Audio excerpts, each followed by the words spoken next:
fuck y'all, man. We got the second reaction of the day, man. We got Meek Mill dropping gems. You know what I'm saying? For the dreams and desires, man. Supposedly, my boy went independent, though. You feel me? Back to doing what, you know what I'm saying, moving how you supposed to be fluent. You know what I'm saying? So, you know, you gotta chase your dreams. You still gotta get to it, no matter what's going on. A lot of things gotta get moved the right way, proper the right way, so you won't feel like you being held back. Knowing dude got probably hella songs in the vault that ain't released, and it's about that time to get them motherfuckers out this year. So we finna watch the interview, see what's going on in this bit. You feel me? Let's get to it, man. Straight to it. You know, ain't too much talking, all that shit, man. Let's do it.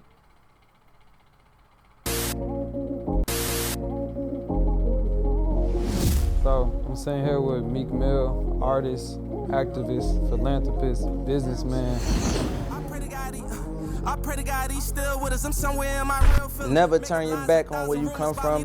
Always grow, but never forget about where you come from. I don't be doing no sit-down interviews because them jobs don't be about fly shit. I like fly shit, you know? So I'm sitting here with Meek Mill, artist, activist, philanthropist, businessman, co-founder of the Reform Alliance. Man, I appreciate you taking the time, you know, to do this, to sit down with us and just, man, your path, your story, your hustle. I respect it, so I really thank you. I appreciate that too. No, good looking. Get straight into it. So this is pretty much the first ever like Desires podcast we've ever done that we want to talk to like people who have influence, people who motivate, you know, the youth, even myself, my brother. They'll call me at the best time too. I don't even be doing interviews like that. I ain't do an interview in like 4 years. That's how I'm looking around like this. Like I'm like, no, for sure. I don't be doing no sit down interviews because them jobs don't be about fly shit. I like fly shit, you know? No, for sure. But yeah, the purpose of this is pretty much, like I said, to motivate the youth. I know dream chasers, desires kind of work hand in hand. Like everybody got desires, everybody got dreams that they chasing. Yeah. And you know, this life is a journey. So sometimes, you know, you veer off that road, you get a little distracted. So hopefully the kids, the youth, people that are like us, you know, they could take a nugget and, you know, it could push them to, you know, be like, that's what I do it for, the motivation. Try to give a little game, man. Somebody can take something and run with that. Nah, for sure. So, first off, how you doing? You know, you just dropped the indie pack, that shit fire. You just dropped that. You got a show tomorrow in Philly. Ain't been a show in a little minute, so how you feeling right now? Yeah, really, if you ain't heard me making music in the last 2-3 years, I was really like taking ownership over my business and shit. Like, you know, all artists, it's like a major game. Major labels, and most artists signed to major labels. I've been signed to that since I was like 18. I thought, like in business, where I'm at in my life, I was trying to grow my own business. So over the last 2-3 years, I took time and invested in myself, my own family office, and, you know, taking over my own empire. And that's where we at now. I just dropped the independent pack. That's why it's called the indie pack. Oh, independent? Where like, if I drop music, you can still hear it worldwide the same way, and not taking anything away from the major labels because they're doing young men that's getting money from them well. But the stage I'm at was like take over, and it took like, it's like going to college. You know, you had 2-3 years of learning, fucking invoices, paying people, and working with different people and shit for years to be able to catch a flow. Like, and even when you doing music and shit like that, most definitely you gotta have like a machine. You know what I'm saying? To get you marketing, networking out there and shit like that, like for real. So that's definitely having ownership of what you got going on, or what you need to be like having your masters, whatever it is, royalties. That gotta, you can make your revenue off of that, most definitely. Guys to have that going. We here, like, you know, we doing these shows and all this together ourselves, my independent team. We dropping music ourselves, me and my little cousin and them, like my guys in position. So it's giving us like a better future if things go right. That's fire. How long have you been like doing business intentionally, you would say? Intentionally, when I was 16, a lot of people don't know this. In 16, you could probably Google this. We used to throw like the biggest parties in our hood. We'd take like 5 of the most popping guys from like, you could be from North Philly, South Philly, West. We all merge and just throw the biggest parties. We start doing that and collecting like 35,000. We split it up in between 7-8 people or some shit like that. And then we started, I was rapping, and I took rap from really battling niggas on the corner. And niggas be saying battle rappers and shit like that. we don't battle in Philly. We don't really battle rap. Like battle rapping when they like making a rap about somebody. You see Kendrick and Drake, they making raps about. I don't know enough about Drake to make a rap about him. I don't know enough about Kendrick to make a rap about him. So if we walked up to each other, we would spit our raps. That's how we do it in Philadelphia. I couldn't get in the studio, so we battling niggas on the corner. And then when I got in the studio, it was mixtapes. We started selling mixtapes. We buying cases of that shit for $200, and we bagging them mixtapes up and selling that case for $1,000. So, you know, that's when I became business minded. I started having 25 grand in the hood.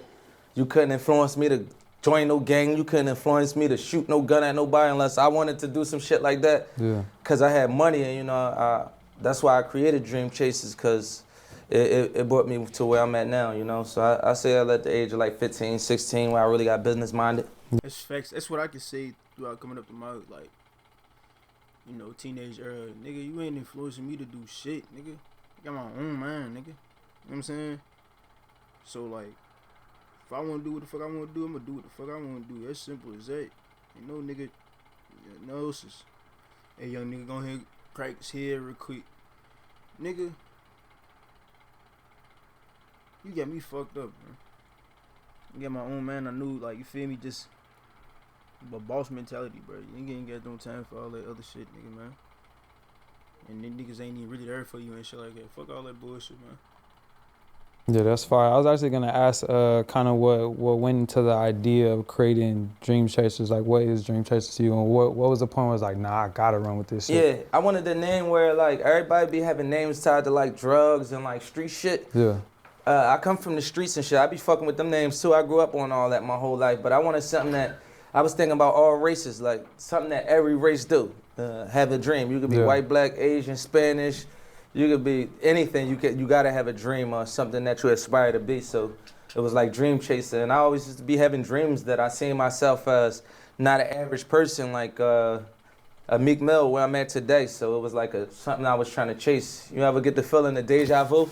Yeah. Like No, Bill. I know who I am. I've been seeing this shit since I was young. No matter what I did or what I'm doing, what I've done in life, or what I've been in the process of doing in life, been through, I know from this point previously, I know I'm more than what motherfuckers say I am. You feel me? Or what I got going on around me. I see it. I dream about it. So that's why I just, like, you know, I gotta move myself a different way. That's why I always did it coming up through our life, you feel me? Knowing I know how to control the whole room. I know how to be myself. I know how to, you feel me? Let me get the mic. I'm ready to write on this motherfucker. What you want? I mean, I know how to do the streaming. Still more stuff to learn and stuff like that at the same time. I know how to, I'm doing the game, whatever it is. I know how to construct some shit. So, y'all gonna see this shit, man. Y'all gonna see this. You like, I felt like this before. Mm-hmm. I used to be good at like that. I felt like I had a dream. Then it was some high shit I used to do, and I just chased it like everybody in the world have a dream.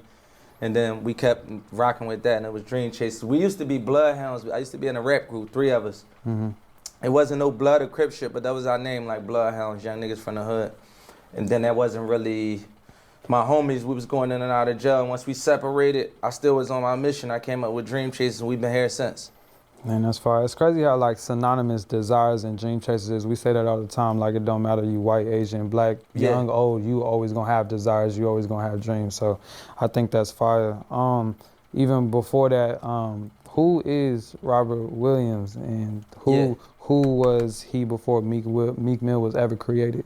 Yeah, I could. Want me to be the real way about it? Not real, yeah. Robert Williams is like, when I was 5 years old, my dad got killed. My mom was a booster. Real trap baby in the hood. When I start going to school, I ain't really know how to adapt because my dad got killed. I wasn't really talking. I wasn't playing a lot. And then once I got older, I started acting out in school. Next thing you know, I'm going to bad school. Now when I'm 18 years old, I'm in jail. When I'm in jail, I ain't really getting like fucked up or hurt. Nobody never asked me like, damn, you ain't get beat up in jail? I know everybody there. These are the same guys I was going to school with. Mm-hmm. You know what I mean? From all the bad schools in Philadelphia, it's just like the great meetup. So it was like, A young fatherless, you know, a lot of people, I don't know how y'all grew up, but in Philadelphia, we just thought about it the other day. Only one person around us grew up with a father, and he was like the only one that like shed away from the street, get caught up in jail, the shit that we got caught up in. But me and Piedmont and them just noticing, I'm like, yo, damn, none of us ain't had no pop around. And that's just how it was. We grew up in a jungle. Like, my mom was boosting early in her life, but then like when I turned 13, 14 years old, she got a job, but she already done fucked her credit up by writing bad checks and all that. So by the time I turned 16, I'm in a trap with her at 16. I wasn't really, one of my family members died from selling heroin. From doing heroin, so I wasn't really trying to sell hard drugs. I'm watching everybody sell crack. When y'all come back to the trap house, with all that crack money, I'm gonna sell you some weed. And then I started making money having pounds of weed, and I took that money and invested into my rap career. One day when I told the nigga I was getting weed from, like, I don't want no more weed no more. Yeah. I had like 45,000. I had a show for 15K on the way. Then that shit started piling, and then I started having 200,000-300,000. It was over after that. Would you say a lot of your guidance, since you know your father was killed, do you feel like you got a lot of your guidance from the street, or like the people you're around, or who necessarily was a father figure for you growing up? That kind of like. I be telling when I be seeing them, Jada Kiss, Beanie Siegel, okay, Jay-Z, like that's why like they undervalue music, but these the people that taught me like morals and shit, cause my pop got killed and you couldn't really listen to the old heads on the corner where I'm from. He been on the corner 23 years. Yeah, he ain't really. I ain't really trying to hear what he got to say type shit. So same it was position. Like, I just be seeing Kiss, be like, Kiss, you like my pop. Hove don't be. Nigga, this nigga still, Matrix. It's still niggas out here doing the same thing and shit like that. I ain't even gonna belt cuz on some real shit, cuz it's still niggas that's still doing the same shit. And it's like, why should I even listen to you or even have a conversation with you? Y'all may learn a small amount of wisdom, but at the same time, it's not gonna be that strong on a nigga to be like, what are you on? Cause like, to get me where it's like the bare minimum to let you hear it, and then it really don't even do nothing to benefit your life and change your life and shit like that. It's just like they saying something that they probably heard growing up or something like that, and then they still stuck where they supposed to be at. Nah, fuck all that bullshit, man. I know I'm more than what I'm capable of. Been hip to that shit. And then you see, I like listening to people that got, like, they know it. I know they got shit going on. There's people that my city that got shit going on. I'm like, I'll listen to them before over a nigga that ain't doing shit for himself. Like, no B, like, ain't did nothing, ain't went nowhere in this world. Like, you know what I'm saying? It's a cycle. It's a cycle, a repeated cycle. Like, say you have future kids, we have future kids and stuff like that. You shouldn't even put a broke baby on this earth. If you ain't stable, financially stable, where you supposed to be at, I guess sometimes you might slip up, woo-woo. If you ain't, and you know you gotta go to get, bro, and you know damn well you ain't supposed to have no damn kids on this earth, cause they gonna go through the struggle with you, woo-woo. Whatever it is, still teach them the structure of life. But a lot of people that I went to school with, cause they got babies and shit, cuz, or whatever, they having babies on the way, and they not damn near worried wherever they want to be at. They faking the funk out this shit, cuz. Like, it's simple as that. Fake ass relationships going on out this motherfucker. Y'all motherfuckers just lusting over each other. Man, fuck all that bullshit, bro. Me, like, on some real shit, y'all gotta like lock in, cuz if you really don't have no babies right now, cuz you have a success rate to really being successful, cuz all you gotta do is just go at your goal and go at your grind, get your little paper going, and stay the fuck out the way, cuz on some real shit. To the old heads on the corner where I'm from, he been on the corner 23 years. Yeah, he ain't really. I ain't really trying to hear what he got to say type shit. So same it's position. Like, I just be seeing Kiss, be like, Kiss, you like my pop. Hove don't be like, Hove, you like one of my pop, man. Mac, oh yeah, I like my pop, cause my pop was dead. And not saying that, like, I know who my dad is. My dad, Robbie Park. My dad died for me. That's why I do this shit. But what they taught me, I be wanting them to know the effects of the shit that they taught me through this music is what I'm doing to some of these young kids and how they relating to me through the music the same way. So I would say all of them, DMX, Jay-Z, Lil Wayne, The list goes on. Biggie, Tupac, whatever my era was at the time. Kind of like those positive exposures in such like a negative environment. Like even myself, like I didn't grow up with a father either. Like a lot of my inspiration, a lot of my exposure came from YouTube or watching, you know, Jay-Z getting interviewed, a Kanye interview, or just all of those different things. I tell even coming up, bro, I watch interviews of like, y'all probably watch like, you know, band and shit like that, but majority I watch like lifestyle. I know a nigga is supposed to be living at one point. You know what I'm saying? However, a nigga gotta do it just a different way. Learn from it, shit like that. Seeing shit on TV, seeing the, you know, popular motherfuckers that was in the hood or like seen around the city. Like, damn, I'm like, oh me, cuz. Seeing some flashes, seeing nigga tux on some shit like going whatever you going, walking down like wherever they was going in the world and shit like that. Like I seen this shit young coming up.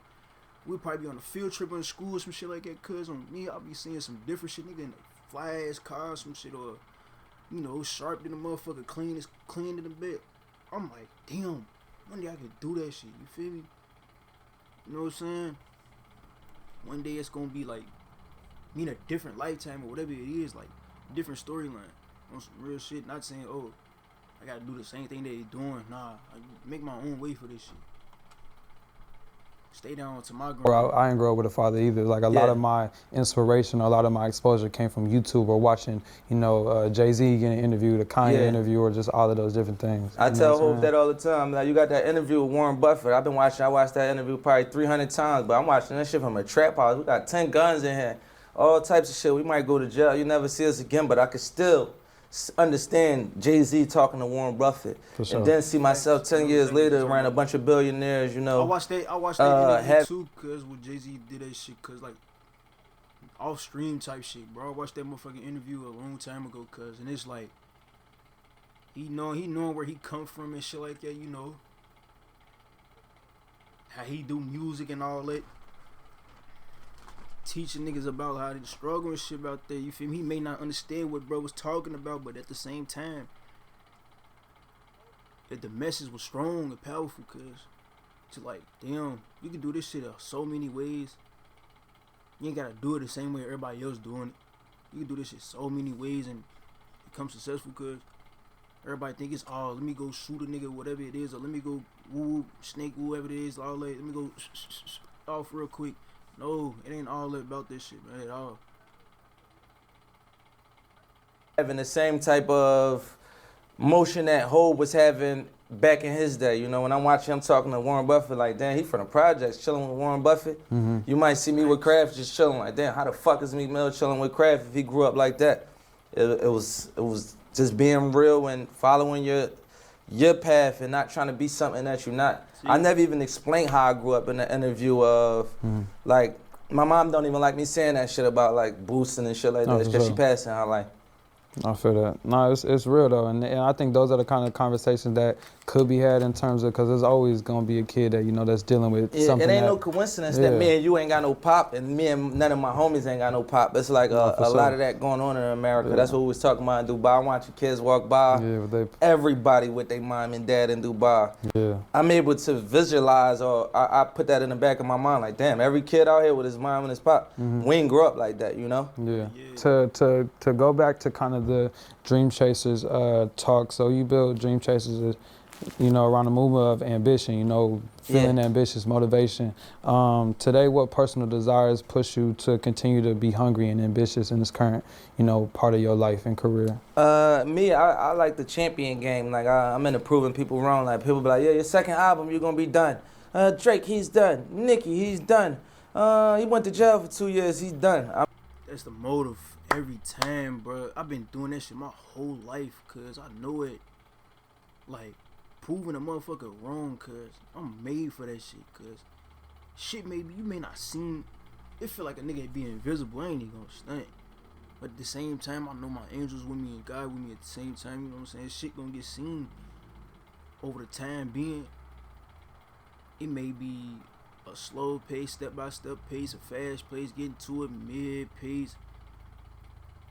Then again, when I know a nigga motherfucker doubting, cuz I don't like doubters. I'm telling you right now, I don't fuck with you motherfuckers. I'm telling you, cuz I'm gonna show you, regardless. I'm gonna show you that you was wrong, and then you gotta sit with that sad ass face. That damn, this nigga, You don't know what the fuck to say. So simple, like. Drake, he's done. Nicki, he's done. He went to jail for 2 years. He's done. Right, I'm into like all while I'm going through all that. I'm fighting that battle in my head. Like, let me show these people I ain't. What? I'm Meek done. You tripping? You know where I came from? I'm on a 20-year journey. So somebody that might met you in year 18 telling you done. You like, you know how many years I've been doing this, working at this? Yeah, it's kind of even just you saying that kind of gives like the underdog mentality, like there's something to prove, like people counting you out constantly.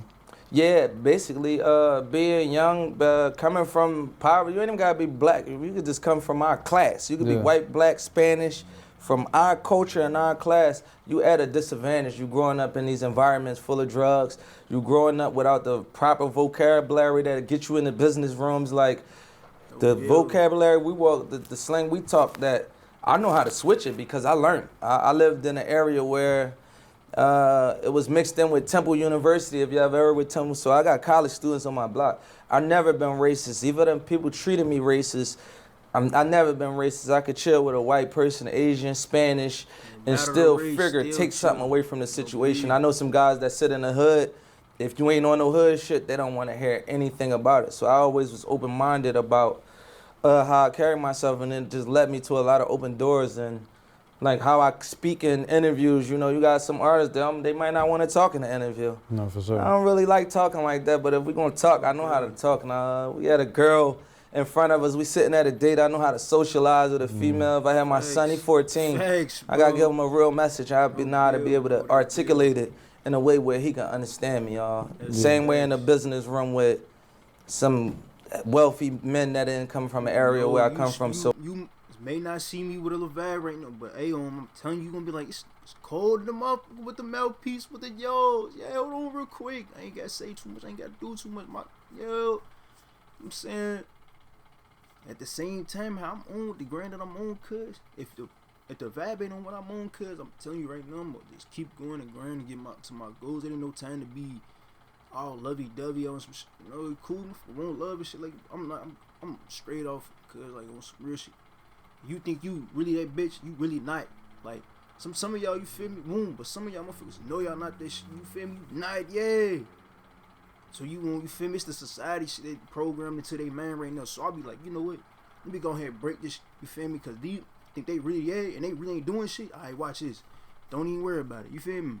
And then, I'm seeing over the time, even in life where it was like, old vibes I went to school with, right? I know I'm getting to it. They see a nigga in public, eyes like these. What? Ain't no way this nigga look like this now. Ain't no way he doing what he doing. And I may just walk right past him. I'm cool. What you was on in school? What you on? No, I'm cool. They like, damn, he really his life up. You feel me? Yeah. Or you see me on some different that ain't even on your type of swag. You can't even compete with that. Come here. You gotta do too much, bro. From with some wealthy men that didn't come from an area where I come from. So I try to be in the middle of just a growing, learning person. I forgot what the question was. For sure. I think even a part of that, even like as me elevating and having these conversations with successful men or even successful white men or whatever, is like finding a form of relatability and something where y'all could actually talk about something, you know what I'm saying? I just posted this the other day. I be like, it's not a lot of older black people, and I don't know about you, I can ask y'all this in fashion, that like connecting with the younger black culture about business. That's like a big deal. Like if the people that came before y'all in fashion, we learned this shit straight off the net because there's no middle ground in between, and nobody telling you like, yo, you should do this. Like I had to do it myself, and I was tweeting it. I think they took it. They always clip it and then make it. Meek say he ain't doing business with black. I did not say that. I'm doing black business right now. Right. I'm saying that it's a lot of people.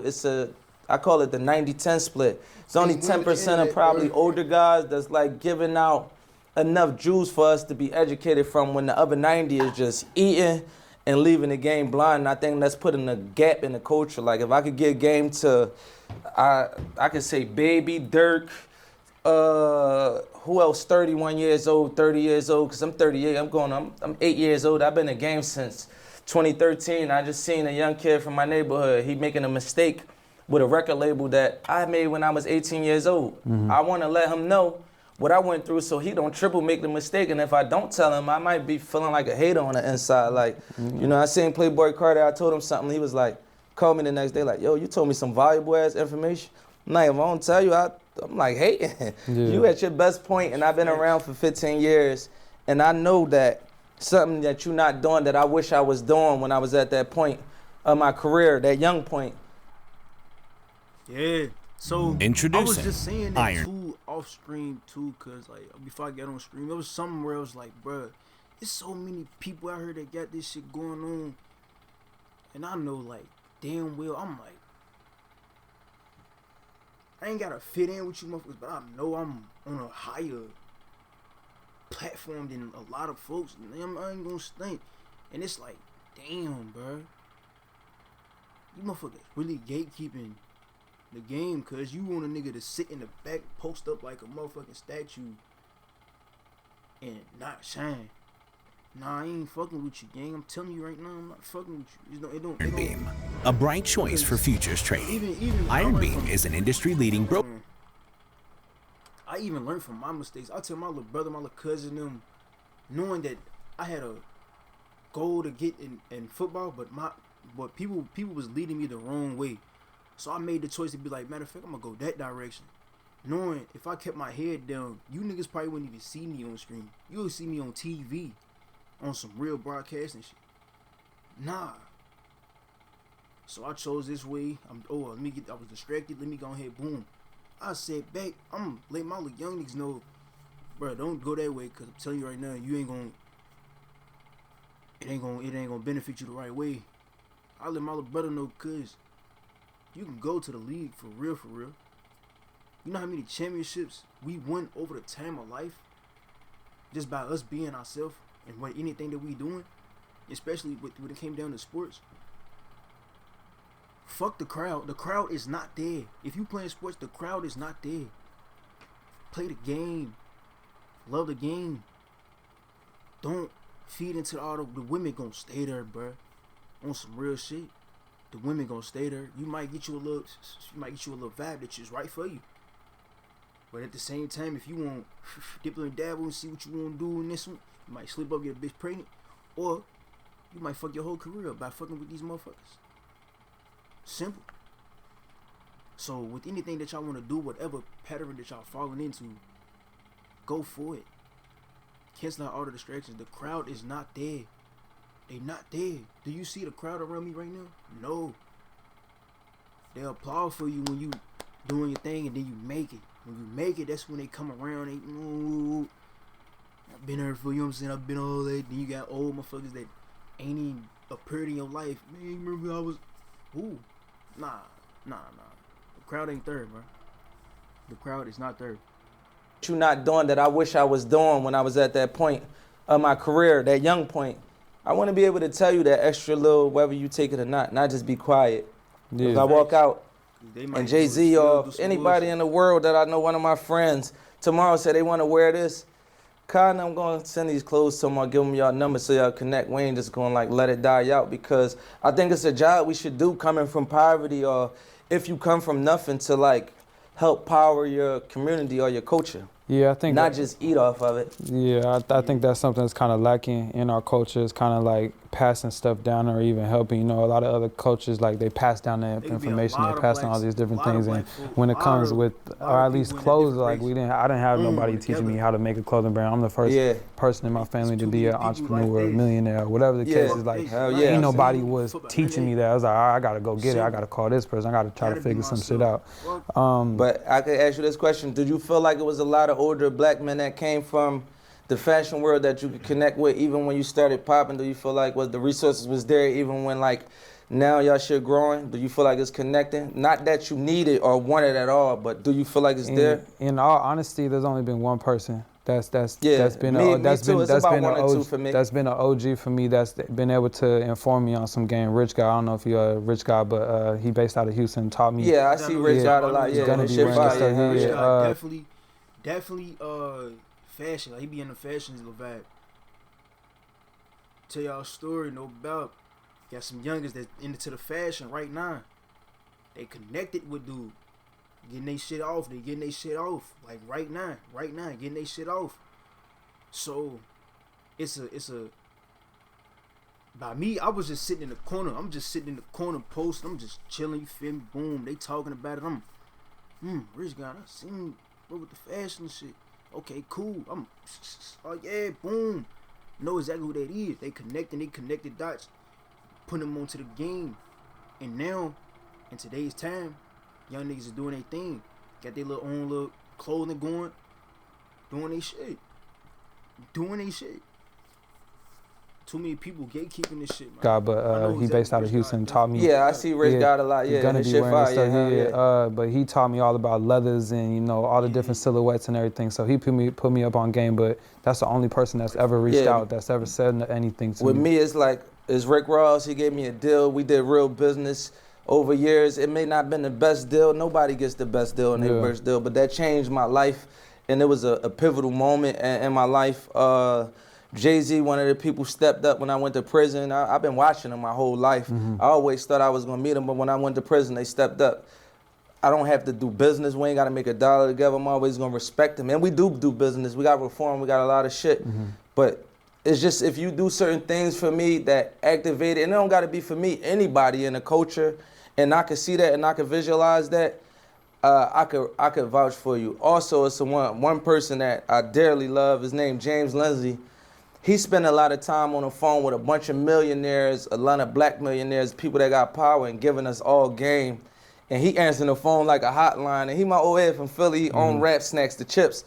But I see how many different millionaires that he deal with on the phone. If you were around him for 5 hours, he answering the phone for 20 of your favorite artists and basketball players, giving them real knowledge and wisdom. So I appreciate when I see black men doing that with us, because we need that shit. Like we talking about, it ain't really no fathers in the crib. Most of these guys, they came from that background too. So I think it's important that we never forget that and leave that behind. Like, there's one thing a white wealthy man, he said, man, I cut a check to a lot of African Americans, but I didn't see many of them lift their own community up.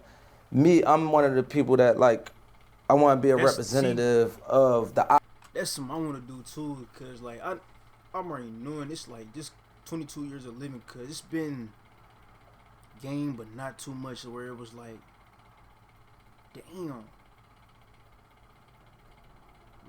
damn, like hold on, cuz shit actually can work. Then you got some people that, hold on, shit really working now. Then it's like,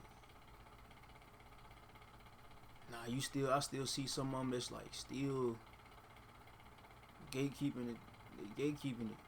You coming through this motherfucker, you fly chain down, you sharp than a motherfucker, but you ain't showing a nigga like you in my face saying, oh man, I'm fuck what you got going on, you know what I'm saying, do your thing and shit.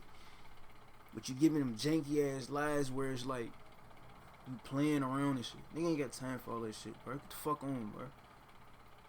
So I'm a maneuver. It's like the society be fake, bro, on some real shit. And I know for a fact I'm gonna make a change in this world, bro.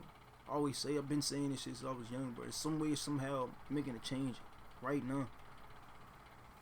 Opposite of that, because I motivate my hood. That's where I come from. I can't save everything, you know. I gotta save yourself, but I want to be the transition of generational building, where people come up from their hood and just help their culture. It don't even gotta be your hood. Wherever you come from, you come from a trailer park. If you came up and you turned that bitch up, go back to that trailer park that made you as a baby and protected you and your family, add some type of value to that and keep that next kid going. Yeah, nah, even in these types of conversations, right now, for me, like I'm very big on just nuggets. Like I ain't even gotta, like there could be just, you could speak 1,000 words, even if 2 of them words change my life, it shake everything, you know what I'm saying? Yeah, I feel like that, not to cut you off, if I go talk to some kids, if I could get to one kid, that's all you need. I feel like my job is done. The rest of them could be laughing, playing around while I'm in the room, but I know that one young boy, like, damn, I could be like that. I'd be like, all right, yeah, because I used to. Some schools used to have some talkers come listen and shit like that. Besides me being, you know what I'm saying, being me in school and shit like that, being funny, whatever it is, I would lock in and listen to what these folks were saying, because some of these niggas still in class playing, I'm hearing the whole conversation. And then you go back to regular class and shit, I might still do what I would do, but at the whole time I'm still thinking on it like, they drop some gems, I'll write it down in a notebook or whatever it is or something. Take it into full life. You feel me? Certain things. Used to be that young kid.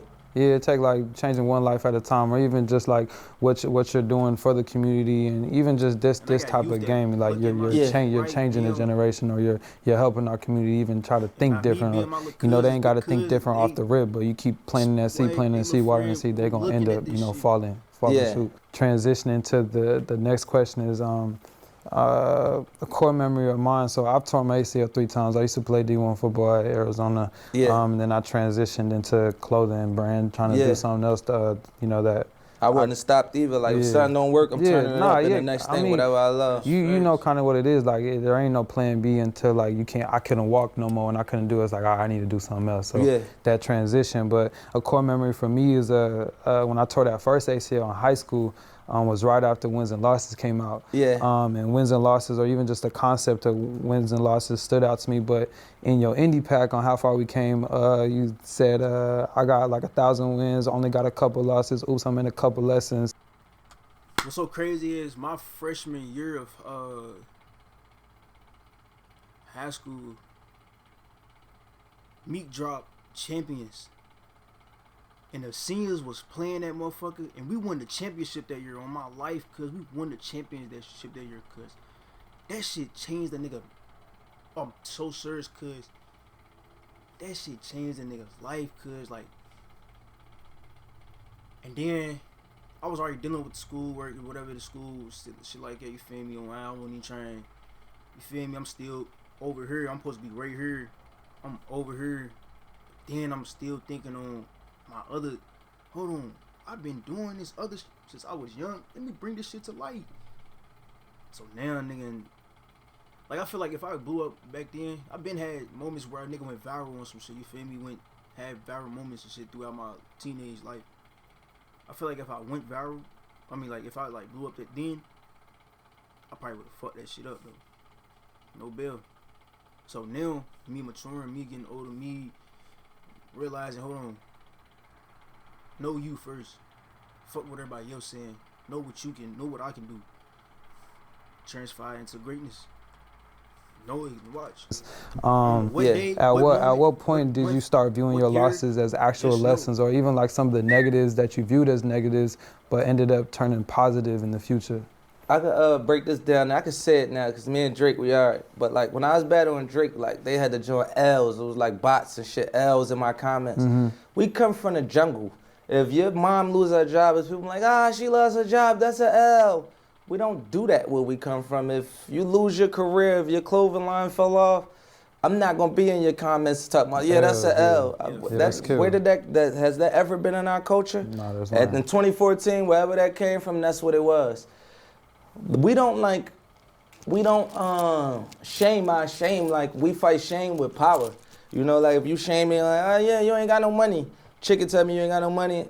When I wake up tomorrow, next time she see me, like, she probably gonna ask me for some money or some shit. Like, that's how my mind think. Somebody punched me in my face, beat me up, I'm gonna go to the gym and I'm probably gonna put a poster up of them so I could, next time we run into each other, that it's gonna be like a great match. I'm like in the business of proving people wrong. I don't know if that's like something God give you I heard or read in a book, like, when something happen, like in your family, like when your parents die, like you want to prove something to your mom real bad, you just want to.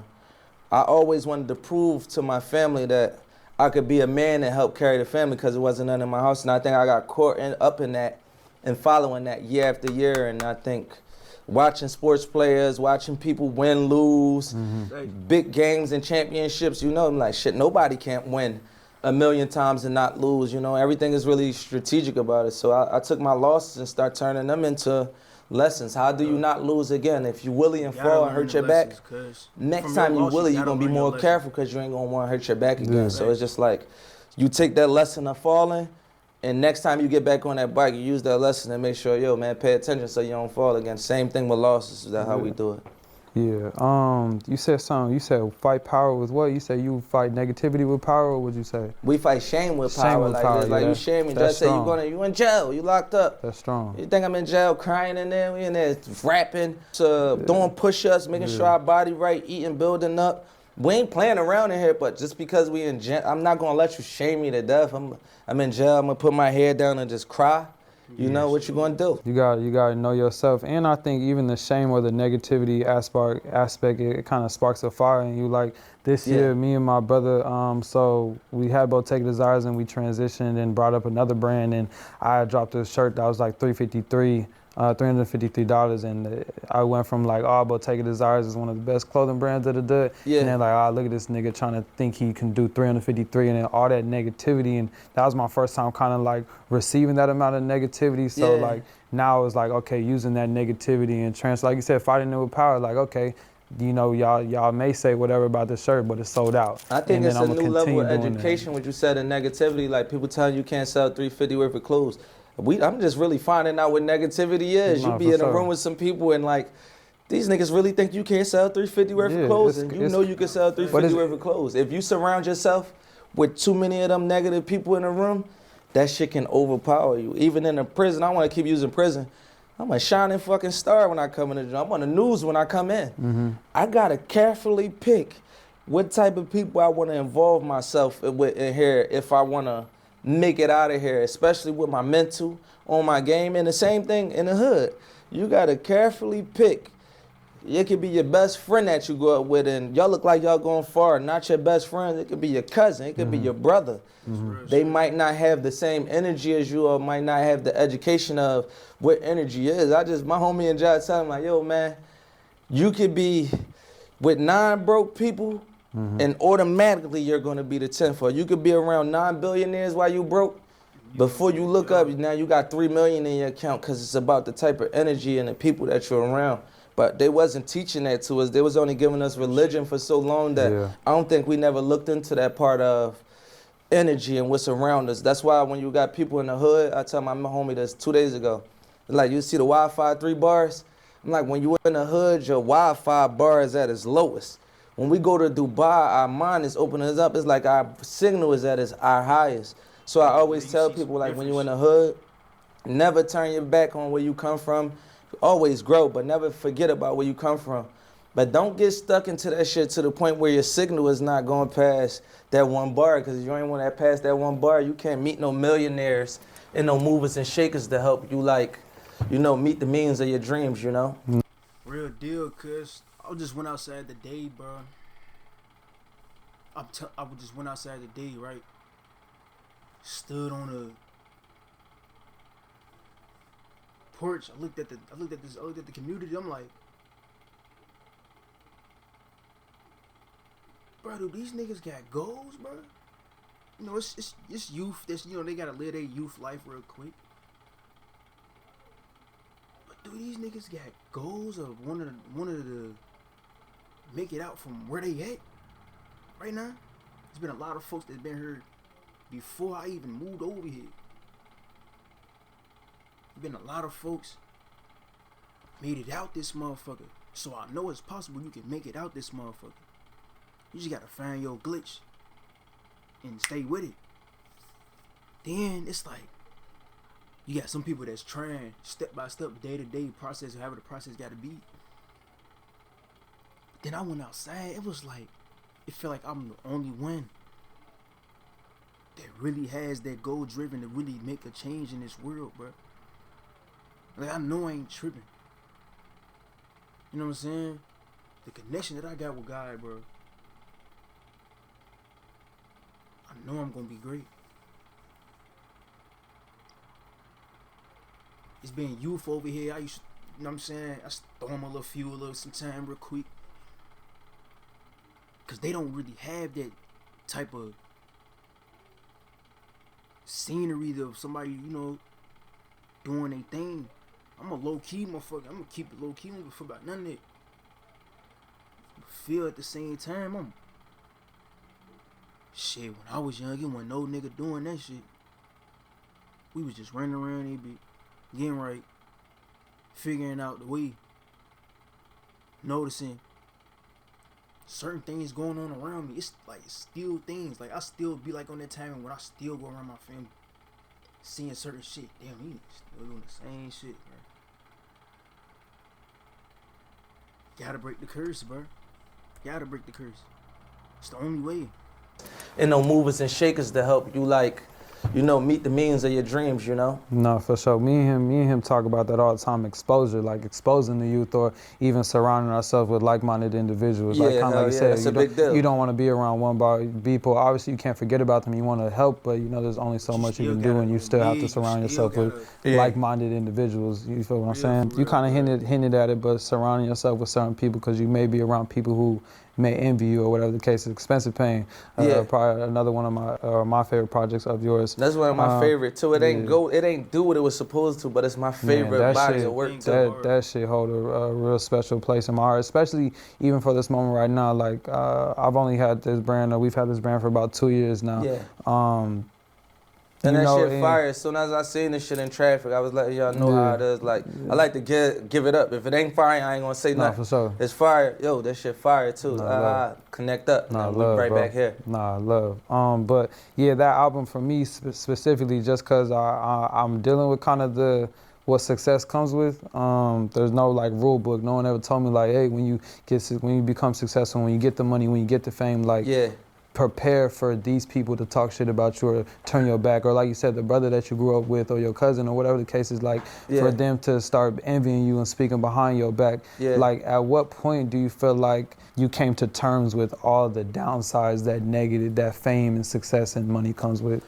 I'm watching young niggas, I get back to me, but I'm watching a lot of youngins on Instagram. They talking about, they going through it like in their lives right now. If you hear music, if you hear my music, you hear other music, we all talking about the same thing if you really listen to it. Like Rod Wave, they be like, Rod Wave talking about a certain, no, we all talking about what Rod Wave talking about.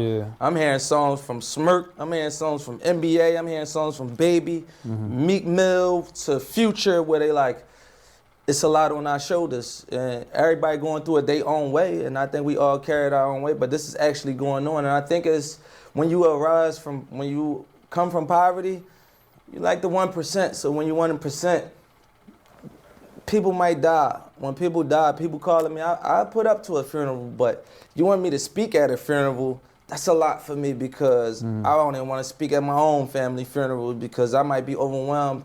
And being that person of, you the main person of support, now people are having high expectations of you, and they not wrong for that. They see you like doing higher things in your life, now they expecting higher expectations out of you, but sometimes that could be overwhelming, which that I think you hear all artists speaking about, that we see as we sacrificing our life for years and years, and then you turn around, you might hear somebody talking about you in a certain way, you're like, I'm doing this for you so we can live this way. I might not even put $1 million in your account, but we don't live in the hood no more. We flying jets. All my homies, we used to go to jail every year. We ain't been back to jail since, like, you know, so like, it's all about how you carrying that shit in the midst of it. We was talking about it earlier, like, you could be a champion. You could be the top basketball player, top rapper in the world, and if your family structure and what you call your motivation that holds you together crumble on you, if you can't react to that right, you might lose everything, because that was my everything. That's what I used to depend on, the motivation of my friends, family, and shit like that. My friends and my family are still my motivation, but that's not what I depend on to keep me going, because that could stop any day, you know? That's real deal, because, like, it's not too many,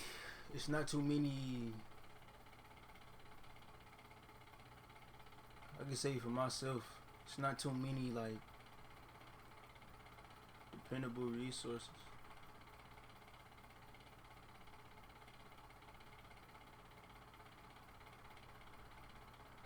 It's like a few of them, where it's like, okay, cool, it's like, stay down for a little bit, put this up, don't fuck it up, put this up, keep putting it up, then you can get what you want to, you know what I'm saying, you can do what you want to do. Then again, it's like, wait,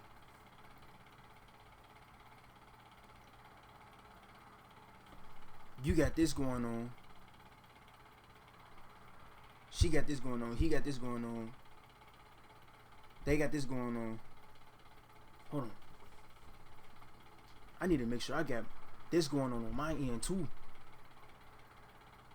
Cause you never know. However this shit go, it's gonna go. But you staying with your flow, staying with your grind, your passion, and how it's gonna get somewhere.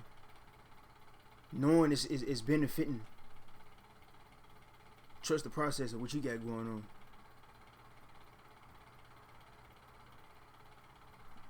You got access to certain things, but not too many of them in the bubble to where they can pursue that. Some motherfuckers will fuck that shit up, and I know for a fact.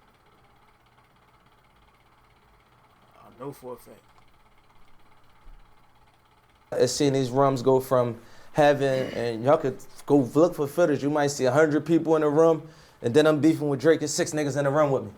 And in my head, I know it's really 6 niggas in a room. I'm wondering where the other 94 people at. Yeah. But in that room, I'm like, I'm gonna just get it back cracking. When I get it back cracking, I'm gonna use the lesson of not having 94 people back in the room doing nothing with me. It's like isolating. When you that 1%, when you that person in your family, you definitely get isolated and then not a target on your back, but everybody just goes to you for everything. You know, it kind of does get bail money, funeral money, and they ain't trying to do it. They don't really. Yeah, it's not even they coming from a spot of negativity or like trying to use you, but it just kind of comes with. Yeah, and it's not beneficial. I'm teaching my family, and I've been teaching my family over the last 10 years of how we build the family office, building a family. We got people that do.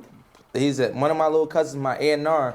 My homie is my road manager. My sister do a part of account and handle all my houses. One of my cousins are like a nanny for me. My mom, she like just my mom, plus my trust in business. I could put my trust in her name because my mom don't want to spend $1. Mm-hmm. But finding out how we could put people in position where we not all pulling from one pot, because we all pulling from one pot. Once that pot spill over, what we gonna do next, you know? Yeah. That's one thing in the community that we had to learn. Like, I got a show tomorrow. I would, instead of people calling me for tickets, I would rather people call me and say, yo, is anything you need help with at the show tomorrow? And then you got full access to everything. That, let me get some ticket style shit or let me get some free merch shit is corny. Huh? Why don't you drop this merch off to the rapper in your town for me, and then maybe I'll throw a shirt or two in there for you. Like, that's the mind frame that we trying to get from. Cause when I grew up, niggas, I grew up on it. Yo, let me get that for free, or you know how it is. That's how where that we should come be from. even with this shit, Now I'm in this position. I want to just tell people or give message and you know, that pressure on that one person in your family that's doing it. Pay attention to that, because I'm a beast. I grew up 23-1, going in and out of jail, dad dead, homies dying in the street, but everybody ain't built like that. I talked to an artist the other day. He ran my way. He said he went through some things. It hurt me to know a young nigga was going through that much shit while he got this much good going on. And I went through all that. I'm just a little bit more cold-hearted, be like, you know, step around it. But it hurt me to see that our community is putting us in this position. That's why we speaking about this now. And I think that's why you're asking this question, because a lot of young black and brown men that's coming from poverty, that's their biggest test of how they family and friends treating them when they arise from that. I always tell people like, yo, Michael Rubin, if he worth $20 billion, $40 billion, but he ain't giving his family members billions of dollars, but they taking well care of their family and they training and educating their family. That's what I learned from other cultures. So being as though God blessed me, I take things from all of these people that I'm learning from and seeing the good out of it, and I try to adapt that and add that to my culture and teach that maybe to my friends and family, you know, because we grew up in that shit, that high. That shit, that's real shit though. My pops told me it, cause on some real shit, ain't nobody gonna ever give you nothing, you know what I'm saying? Even if you gotta, hey, you go ahead and work down, come on, throw it pocket real quick. At the same time though, it's like still at the same time, dolo time and one-on-one time and by yourself time, and I always been on that, like, hold on. They do what they do for us. At the same time, I gotta make sure I got something's going for myself that's benefiting, that's generating my wealth too. Instead of just, I'm not spoon-fed, no. I'm not silver spoon, none of that gnosis. I don't need ask for shit. I really don't. You think I do, you tripping. I'm just being honest. You know I'm stay quiet. I stay quiet on some real shit. And if I needed help, I needed help real quick. Come here. What you on? Alright, cool. Good looking. If not, I'm figuring that. I'm gonna figure this shit out. Regardless. And teach that maybe to my friends and family, you know, because we grew up in that shit. That high life, people letting days fly by without risking their life and sacrificing, trying to become successful. That teaching, I watched that for years, so I think this interview right here will be like one of those ones where, you know, y'all gonna have that shit. No, this is big. Or even, I don't know, just taking a grain of anything you saying, I definitely feel like it could help the next person that's trying to do something, you know what I'm saying? Yeah, for sure that. Another lyric that stood out to me, which is actually from the same song, but when you buy your mom's a house, that's when you a real nigga. Yeah. So I actually just bought my mom's a crib. Oh yeah, congratulations to that's heavy, yeah. No, that's big dog shit. Yeah, no, Congrats. I appreciate it. I just bought her a crib. Enjoy that house too, Mom. That's heavy shit. Yeah, shout out Mom. She definitely sacrificed a lot for me. But yo, lyrics are a whole substance, and I definitely think that's kind of lacking in some of the music now, or even just conversation now. Like, there's not a lot of substance or real life experience shit that niggas is really talking about. Yeah. In terms of the creative process, like even me when I'm designing our pieces or everything, like I want them to tell a story. Like this piece is called Nights in New York. Like it makes me feel like it's a night in New York. Or the text, like I just see motherfuckers in the streets really just throwing tech up. You know what I'm saying? Yeah. So when it comes to your creative process, like what's the favorite part of your creative process, as well as how do you continue to make sure that that process is real and authentic? We have got to the point where literally anybody can build a fully working app without knowing how to code. This is Base 44. Me, I try to go off, of course I'm not in the streets or like around like a bunch of shit, but the things that I witnessed and seen and shit like that I came from, I try not to forget. I think memory is like a great loss. Like you might give somebody $10,000, they ain't got $1 in their pocket. 9 months go by, they don't remember the feeling of how you looked out for them that day when they ain't have nothing. So like memory, I think like even with music, like they could put a media blitz on me tomorrow and I could just fall to that. I gotta depend on the memory of the people that's been following me from YouTube, from Dream Chasers, watching my interviews. I think y'all know what I'm about. Y'all was able to read my eyes and my hunger of these videos when I'm 14 of who I am and what I'm about. Shit, And I judge nobody in the world. Whatever you want to be that. But this is what I am, man. My album is based on everything we talking about. I can't give y'all the name right now, but deprogramming yourself, not following waves and algorithms, because we just following the wave. Everybody killing and selling drugs in my hood. Everybody going to jail. You want to follow that wave? Everybody getting life, people having funerals. Do you want to follow that wave? So I always program myself to be a leader, and I think this time around as a grown man, like I'm a little bit older, I think my rap's coming out better because I can express myself better of the things that I've been through, you know? Yeah, you be talking about some real shit. Even like going back to what I said earlier, like certain things that you say, it just helps. So even like me as I'm transitioning, like the things you say about watch out when you get successful or when money coming, you know, I'm actually having people drop off. I'm having people talk shit about me. I'm having all these different things. Like the words that you're speaking is really changing lives at this point. You know what I'm saying? Yeah. So when having desires and chasing your dreams, you kind of have to take yourself out of your current position and think like, all right, I'm already this in the future. Like, I know this is kind of my destiny. You kind of got to think big, you know what I'm saying? Yeah. If you could give any advice to the next kid growing up in North Philly or anywhere in the world who has the potential to be great but has never really been exposed to that, like what piece of information would you tell them? I would say step into the computer. Like the computer was the biggest activation of my life. Like my mind used to be boosting and shit. Like when the new Macs came out, the Macintosh computers, they was like blue, like a blue little, they was in schools and shit. I was like the only one in the hood with that, like, you know, and with that computer. All that, you gotta put the AOL this and call a number to sign. I activated that shit, and when I activated that shit, I activated it at the right time. YouTube, MySpace started coming out. So I used those things as a tool. Now we got AI, we got all types of things. We got types of tools that younger kids could use that could take you to the moon. You could get more money than all of us in 1 year. You know, it was hard to catch up with fucking Jay-Z and guys like that back 10 years ago because it's so many units you got to move and so much information you got to get to that. Now we got computers and we got so much access. I would say use technology is going to be the way you can get your beef, cause the way you can get your income. If you don't use it, you're gonna be stuck 20, 15 years ago behind, cause it's simple as that, bro. The percentage is going down and down and down. It might rise again. But this new tech shit, bro, I've been hip, bro, to this tech, bro, since I was bro. First day I got that tablet, cause I'm like, bro, this gonna be the way we gonna be able to make some. I've been said it. And it's happening. You gotta say too much, cause you better get with it. And do not, and as we grow, you in your 20s right now, and as we grow, you better adjust to the young shit, cause when I say adjust to the young, you better adjust to the new life. I'm talking about new life that come in. You bring new babies on this earth, you better adjust, cause if you don't, go ahead, drown in the sea. You gonna drown in the sea, cause you gonna drown in the sea, cause all the tools that you could use to make this thing easier, because when we was doing it, we was passing out flyers. We had to actually hand you our CD and get you to listen to it. It's a lot of tools in place right now that you could use that it may just look like an everyday thing. YouTube is on every TV in America.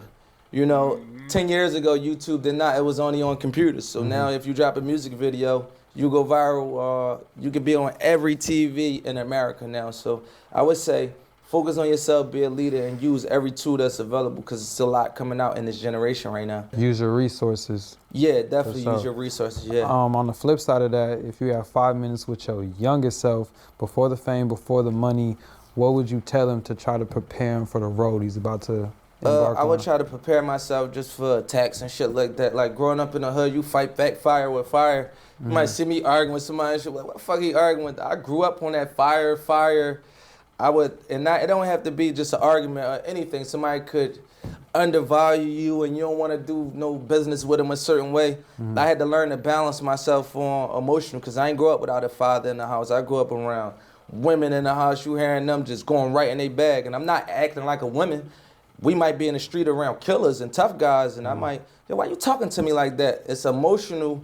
It's making me seem tough, but it's really emotional all at once. And when you carry that year through year and you get into the business world, you get in front of these people, you can't get emotional in a room and expect to get your way. You got to be more educated. So I would say be less emotional and more educated. And being not emotional comes with being educated. So I would say be into education. I think they need a new word for education, because that shit used to turn me up. Like, get educated. You ain't really know what it meant. Yeah. Learn everything that you need to know to get you to where you need to go in this lifestyle, I would say. And that's what I call education. So education is like a key to this shit. No, I definitely agree. Even just informing yourself on all the possibilities in this world, or just, you know, how we to behave in certain circumstances, or maybe don't react, or maybe don't, you know, push fire with fire for this specific situation. Speaking on growth, or just speaking to your younger self in the future wise, when you look at your life right now as an artist, from your first mixtape, The Real Me in 2006, all the way to your last studio album with Rick Ross, what are you most proud of in your growth as an artist and a human being? I'm just proud of just lasting this long. Like, people told me, like, your rap is supposed to last for 5 years. When I was on my first year, I used to be looking at them like, I'm not in that conversation. And if you let them make you think you in that conversation, you in that conversation. And then once we got to 5 years, them people forgot that they said that we only last 5 years. Now we on 7. Now we on 10. Now we on 15. So being able to last long and not just like experience this life for a small period of time and fall off is like my biggest accomplishment. Because I was able to, like, my nephews, my kids, my grandma 90 years old, like, now you bought your mama house. I was able to get my grandma, not a house in the suburbs and shit, but a house in the middle of the hood that was brand new. We knocked it down put $300,000 into it. Now my grandma's house worth $1.9 million. You pull it up on Zillow, it's downtown, but she ain't want to move, so we found a way to put her in there. But it was my hard work of years and years and years, because that's my dad, mom. My dad got killed. I know what my grandma been through. I already took care of my mom 10 years ago when I'm talking 1942. Just being that person, that man in my family that when I go in my grandma's house, that shit look like a hotel in there. The towels rolled up in the bathroom. My girl cousins in there, my aunts in there. It's a safe environment. So to be able to be that man instead of the person that's out here shooting somebody and making somebody's mom cry, I feel good about that accomplishment, that I became a dream chaser and not, my dad used to be like a killer, robber, gangster, whatever. I honor him to my last breath, but he set the way for me to be like this for his baby mom and his mom and them, and I ain't never stopped since like 5 years old. So, being a dream chaser and lasting, my biggest accomplishment. 1942, that's when you said, I gave my mama 10,000 at least 1,000 times. Do the math on it? Yeah, I probably gave it 200,000 times. Now she got a black card now, so I don't really be giving my mom money like that. But if I got like a bunch of them cash on me, I see my mom, I'm just gonna throw my mom 20,000. She gonna have that shit. My mom got a black card. How long your mom gonna have 20,000? My mom cheap. She gonna have that shit for like 4 months. She got a black card too, so she ain't all that shit is saying Target and shit like that. She ain't really doing the crazy stuff. You know what the biggest lie in the creator world is? Is that exposure. Like no bill, cause getting moms that that experience of going seeing life. She ain't seen shit yet, bro. She gotta see that shit, so she gotta get out of this toxic ass city, bro. Toxic ass people. She gotta see that shit, bro.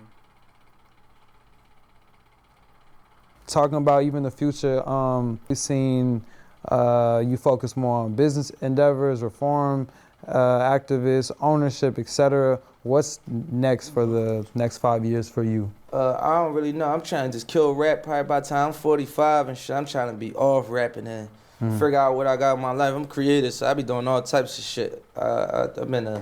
We create AI platforms and shit like that. We create, I told you, a merchandise line that I'm working on that it don't really connect to rap, but it involves with bike life. I've been riding bikes my whole life. Or it might create a protection gear line that things might go into audio. I don't know. It's gonna be something that I love to do that I could bounce off by a low hanging resource that's by me and something that I could capitalize off of. I love making merchandise.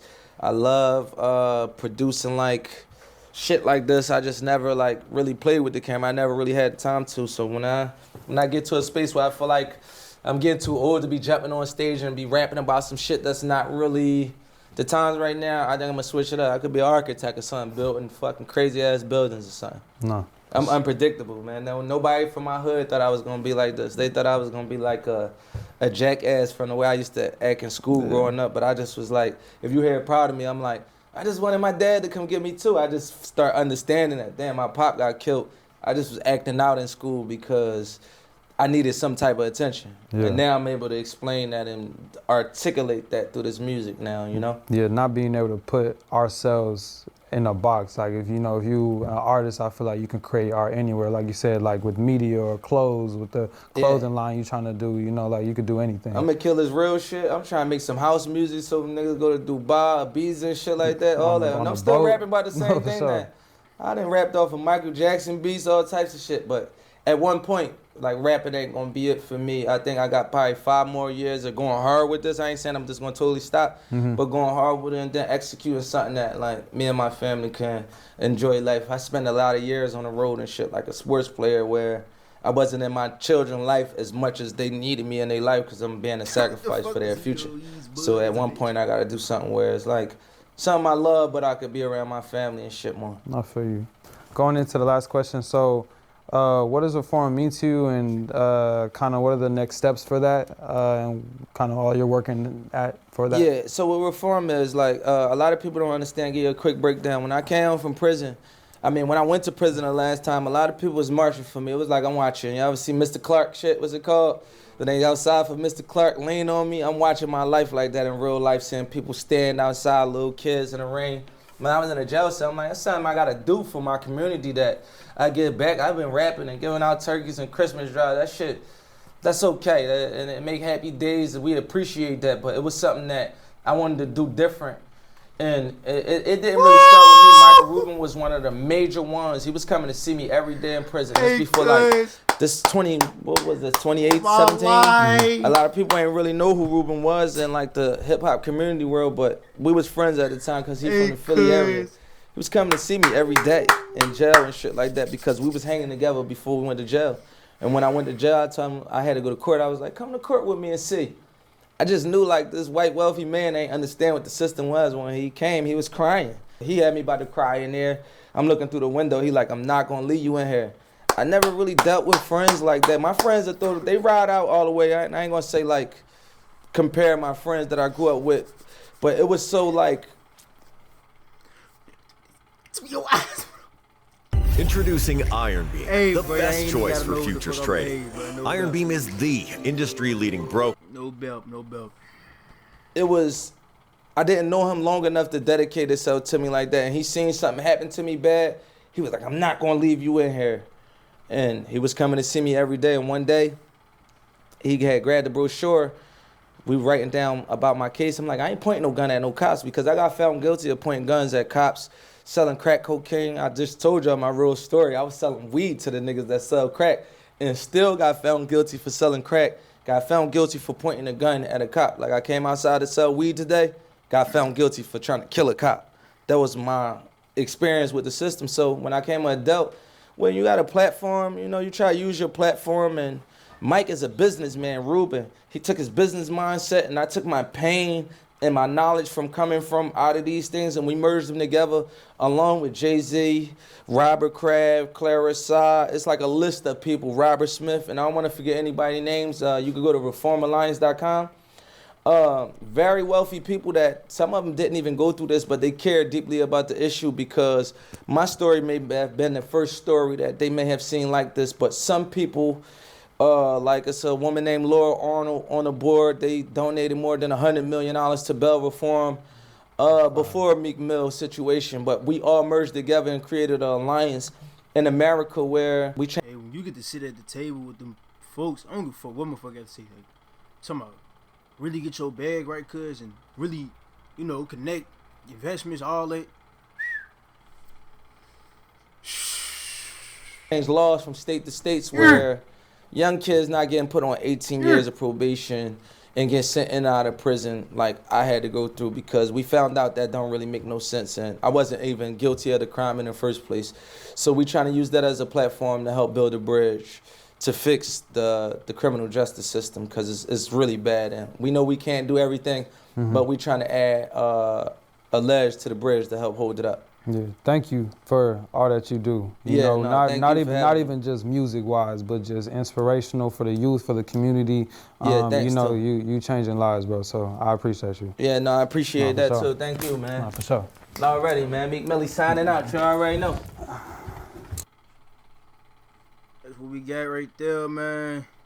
You feel me? Stream pulled up on me. Not even the stream. This is a YouTube video. I'm tripping. My fault.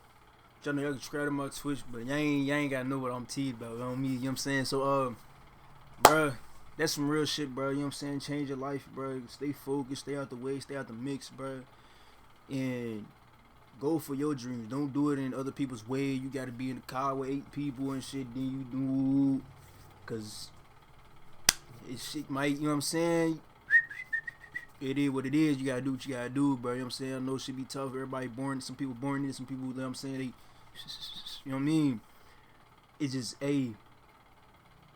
build that foundation to where you in what you in, but you gotta get out of that shit. You know what I'm saying? You got a little source where you can go ahead and keep it straight sleek, keep your face card clean. It's everything gonna be smooth one day. You feel me? At one point, you just gotta believe in yourself that you gonna be somebody. If not, it's just, hey, you on that red pill. You feel me? We on what the dynamic touch, man. We gone, man. For real. You know what I'm saying? More on the way.